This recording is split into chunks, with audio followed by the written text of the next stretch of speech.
sobre um suposto direito de mentir por amor à humanidade. Texto de Immanuel Kant, renomado filósofo moral do século XVIII. Tradução de Arthur Mourão, publicada em lusosofia.net. Eu sou o Alisson Augusto e você está no podcast Narração Filosófica. No texto de hoje você será apresentado a argumentação de Immanuel Kant frente à crítica feita à sua filosofia moral, a qual condena a mentira em todas as circunstâncias possíveis, inclusive naquelas em que mentir seria necessário para salvar vidas. Trata-se de uma polêmica muito conhecida por todos os filósofos morais, que é geralmente tida para colocar Kant em descrédito frente a doutrinas morais alternativas. Começaremos lendo a apresentação de Arthur Mourão e, depois, ouviremos as palavras do próprio Kant. Ao final, faremos alguns comentários sobre minhas próprias impressões lendo este texto. E se você quer apoiar de alguma forma o podcast Narração Filosófica, te convido a financiar este projeto. Basta acessar o meu site, alisonaugusto.com.br, e descobrir sua forma preferida de apoiar esta biblioteca de conteúdo. Enfim, vamos agora à narração do texto de um dos maiores filósofos morais do mundo ocidental.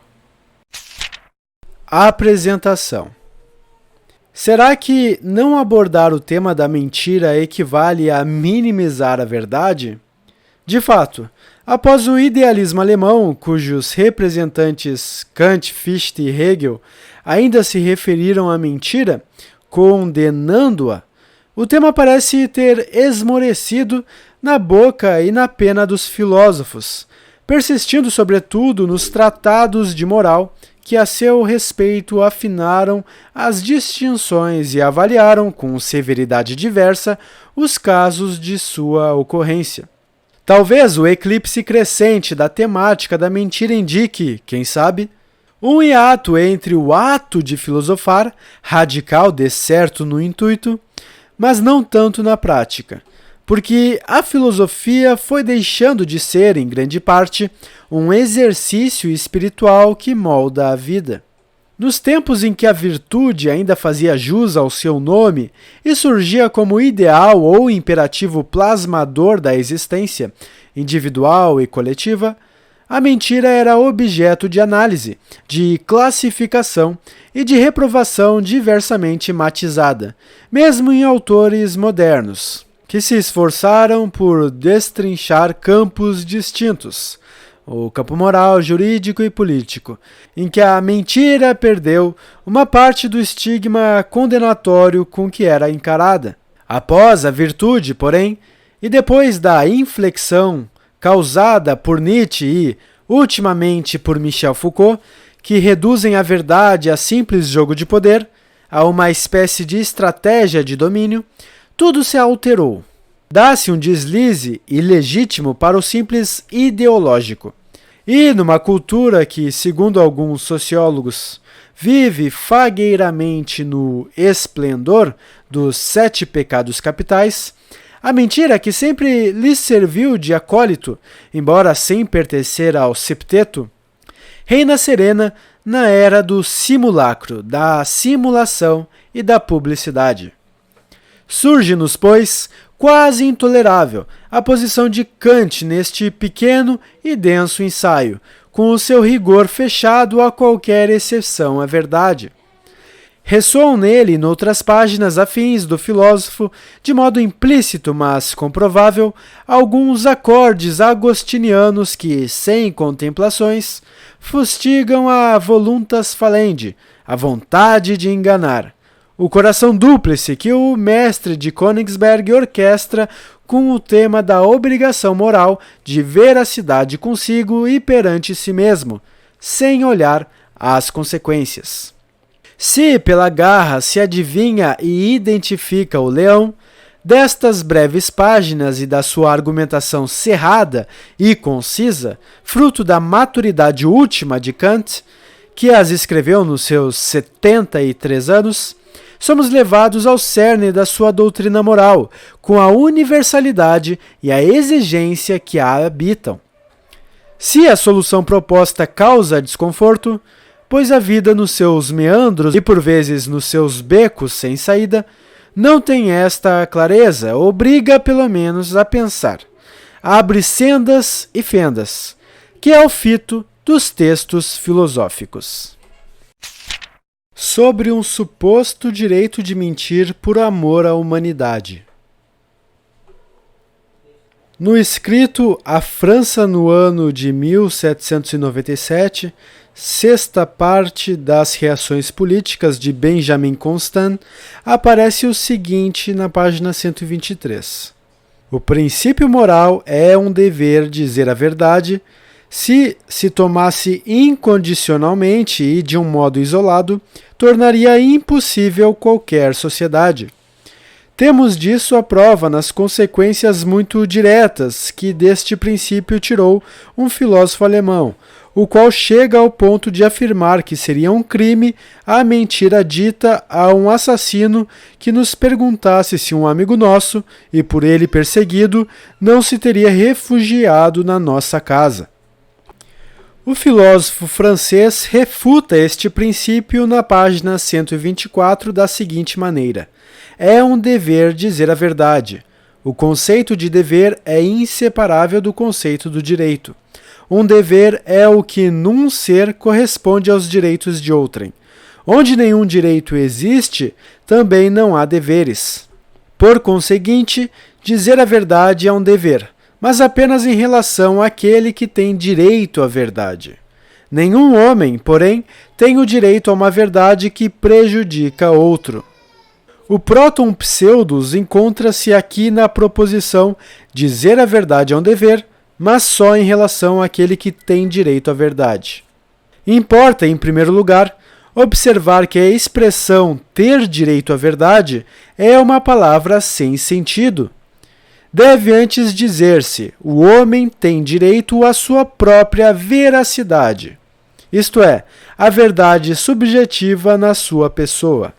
Pois, no plano objetivo, ter direito a uma verdade equivaleria a dizer que depende da sua vontade, como em geral no tocante ao meu e ao teu, que uma dada proposição deva ser verdadeira ou falsa, o que proporcionaria, então, uma estranha lógica. Ora, a primeira questão é se o homem, nos casos em que não se pode esquivar a resposta com sim ou não, terá a faculdade, o direito de ser inverídico.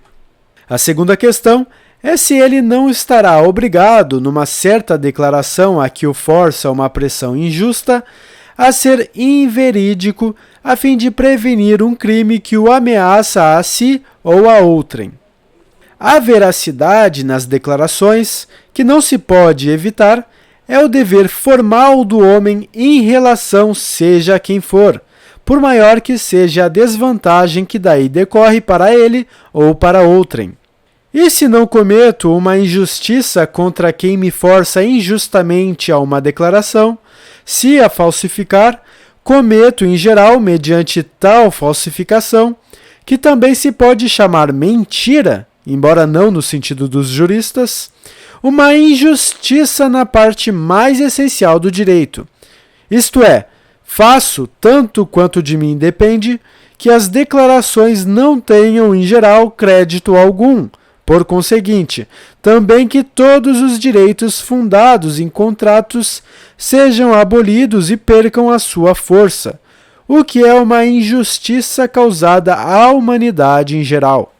Por conseguinte, a mentira define-se como uma declaração intencionalmente não verdadeira feita a outro homem, e não é preciso acrescentar que ela deve prejudicar outrem, como exigem os juristas para a sua definição. Efetivamente, ela, ao inutilizar a fonte do direito, prejudica sempre outrem, mesmo se não é um homem determinado, mas a humanidade em geral.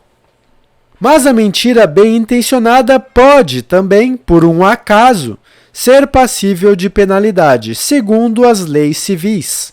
Porém, o que apenas por acaso se subtrai à punição pode igualmente julgar-se como injustiça segundo leis externas.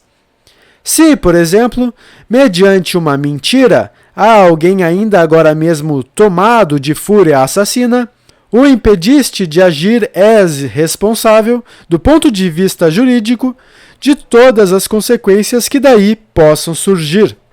Mas se te ativeres fortemente à verdade, a justiça pública nada em contrário pode contra ti, por mais imprevistas que sejam as consequências.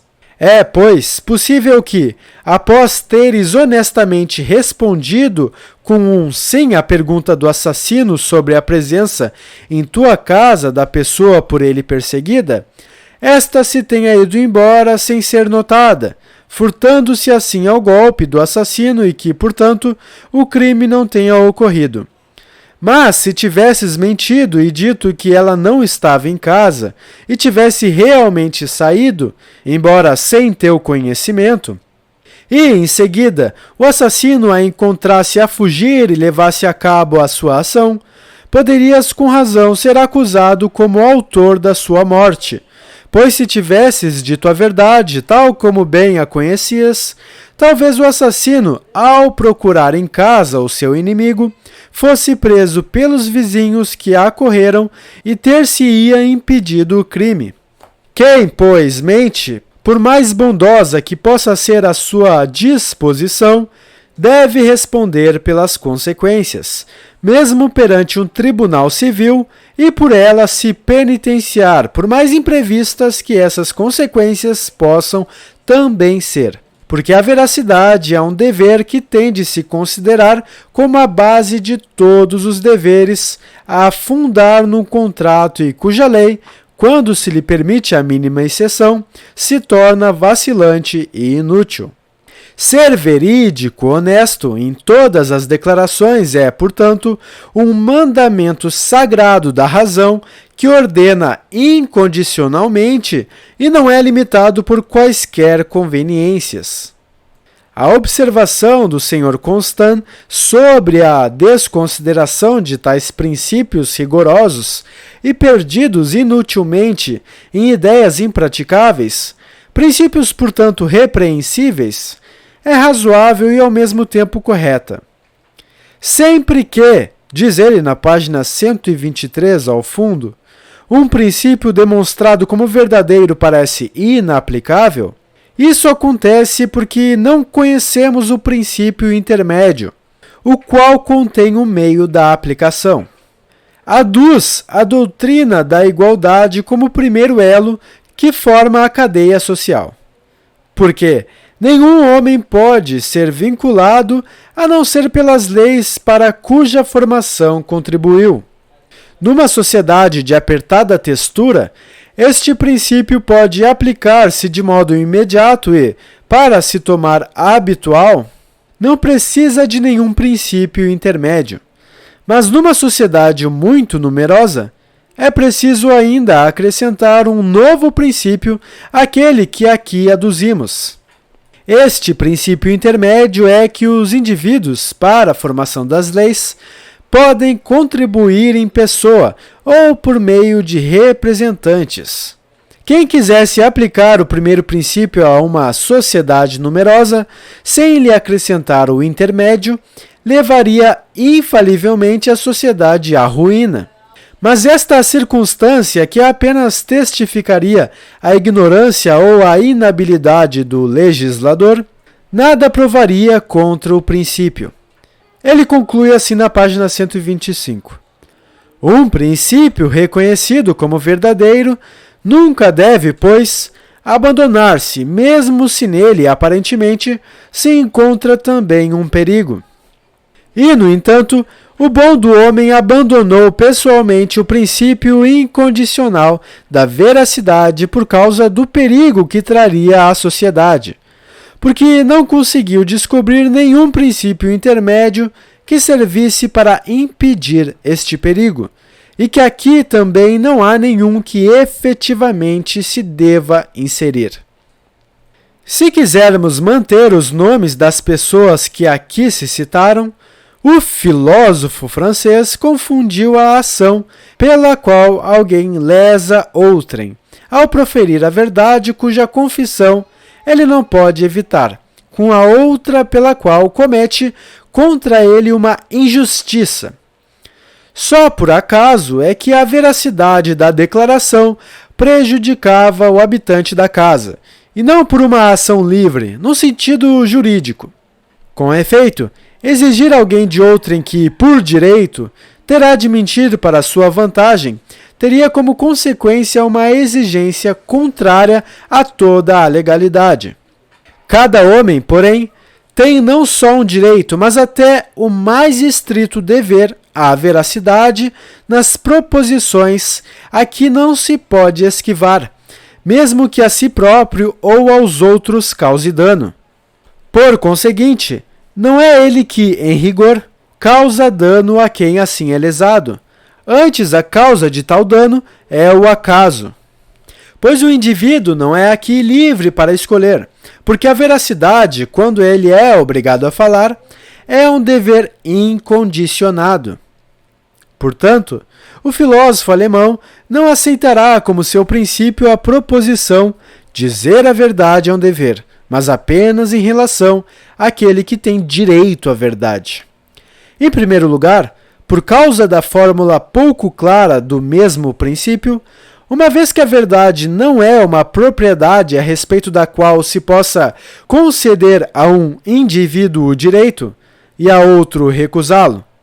Em seguida, porém, sobretudo porque o dever da veracidade, do qual apenas aqui se fala, não faz qualquer distinção entre pessoas, umas em relação às quais poderíamos ter este dever, ou outras em relação às quais dele também nos poderíamos dispensar, mas porque é um dever incondicionado que vale em todas as situações.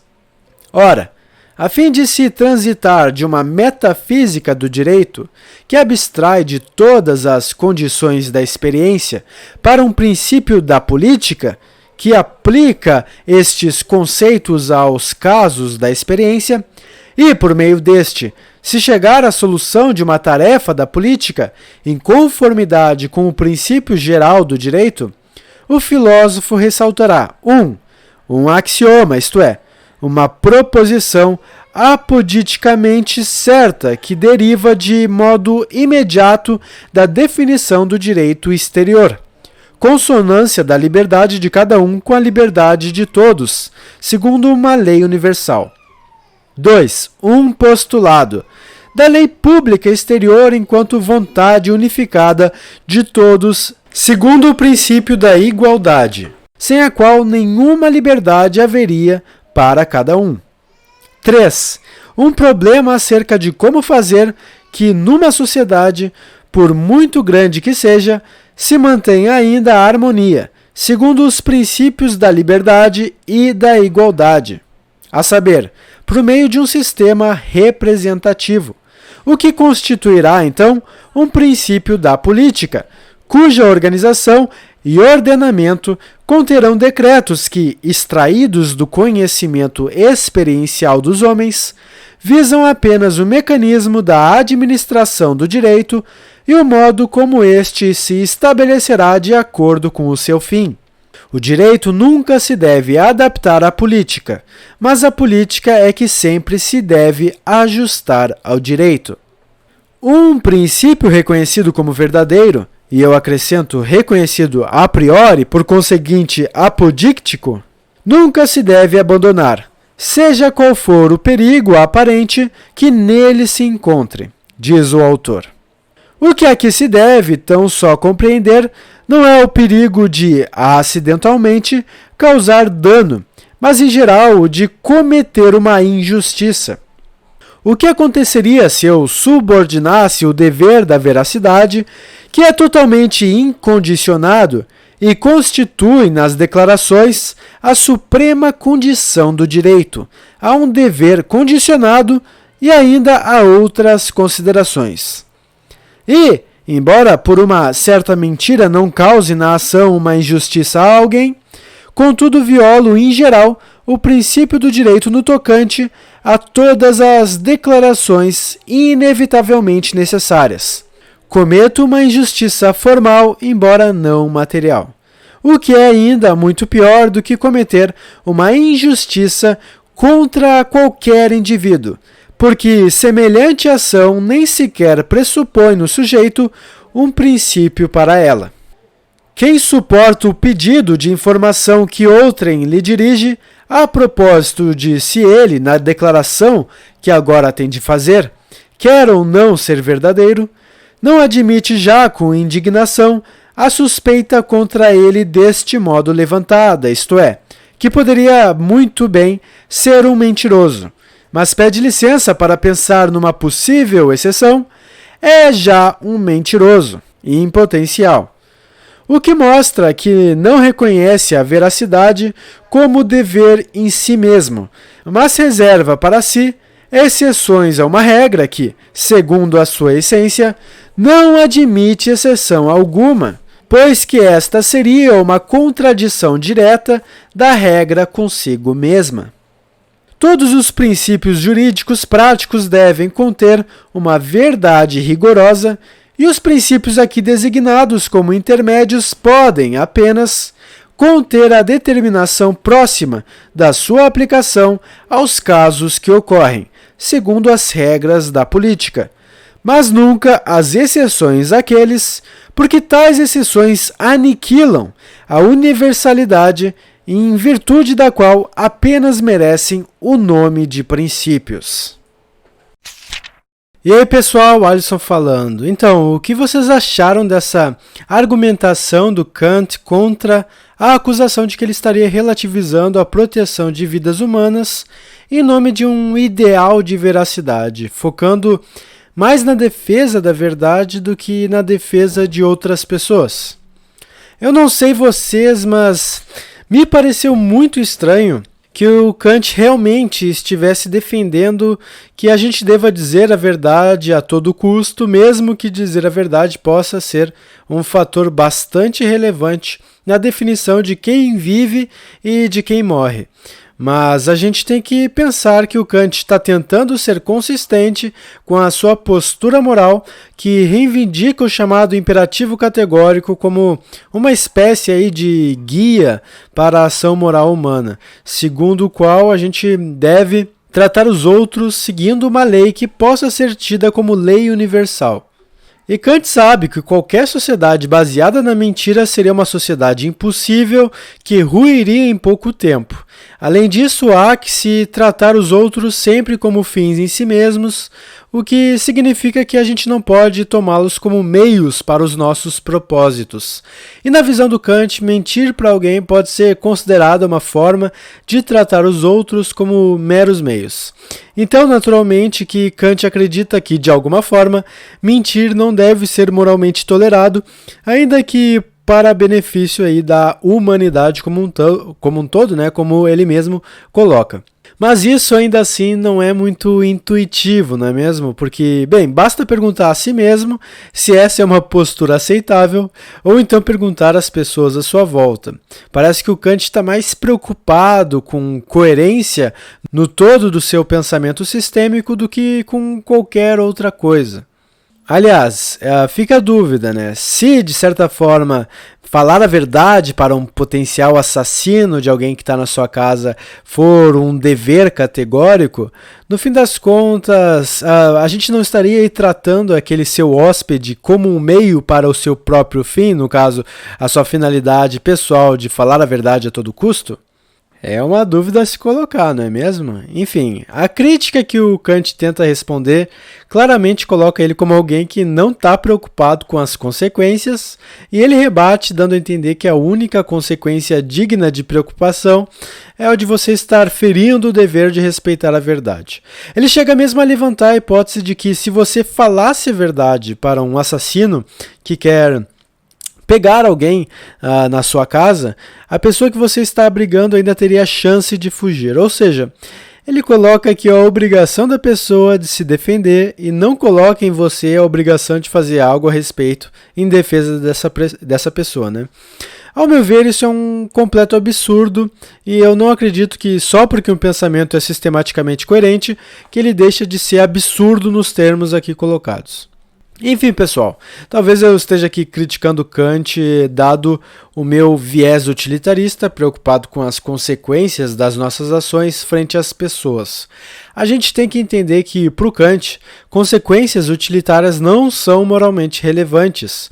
Ele está mais preocupado não com consequências, afinal, mas sim com as intenções, com a motivação dos agentes, com o respeito a certas propriedades que ele dignifica com o valor moral absoluto em sua ética universalista. De toda forma, trata-se de um dos filósofos morais mais importantes da humanidade e precisamos, no mínimo, reconhecer com alguma honestidade o seu pensamento. E se por acaso eu falhei nessa missão por aqui, bem, fiquem à vontade para deixarem os seus comentários apontando qualquer coisa ou deixando sugestões, enfim, é com vocês. Então, pessoal, fica aí a reflexão. Eu sou o Alisson Augusto e se você quiser me ajudar na divulgação de mais conteúdo como este, acesse alisonaugusto.com.br e apoie financeiramente este podcast. A gente se vê na próxima leitura, então forte abraço.